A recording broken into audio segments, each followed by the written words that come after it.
ప్రియమైన దేవుని బిడ్డలారా, ఈరోజు రాత్రికాల సమయంలో మీ హృదయానికి శాంతినిచ్చే సందేశం ఏమిటంటే, మనం యేసు ఇచ్చే నీరు ఆత్మకు నిత్య తృప్తిని ఇస్తుందని ఈ వాక్యం మనకు సెలవిస్తుంది.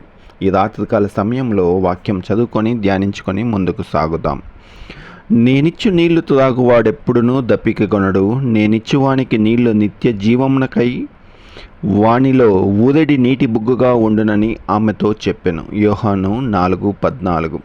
ప్రియమైన వారలారా, మన జీవితాల్లో ఎన్నో విషయాలు మనకు తాత్కాలిక ఆనందిస్తాయి, కానీ మన ప్రభువైన యేసుక్రీస్తు జీవజలం మాత్రం మన ఆత్మకు నిజమైన తృప్తిని నింపుతుంది.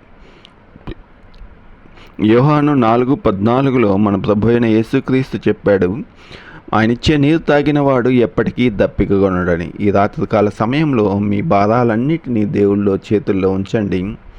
ఆయన మీ హృదయాన్ని శాంతితో నింపుతాడని ఈ వాక్యము సెలవిస్తుంది. ఈ వాక్యం దీవించులాగున ప్రార్థించుకుందాం. ప్రియమైన పరలోకపు తండ్రి, ఈ రోజంతా మమ్మల్ని కాపాడినందుకు ధన్యవాదాలు. మీరిచ్చే జీవజలం ద్వారా మా ఆత్మను నింపండి. మా ఆందోళన, బాధలు అన్నిటికీ మీకు అప్పగిస్తున్నాం దేవా.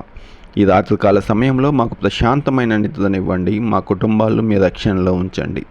రేపు కొత్త ఆశతో మమ్మల్ని లేవనివ్వండి తండ్రి.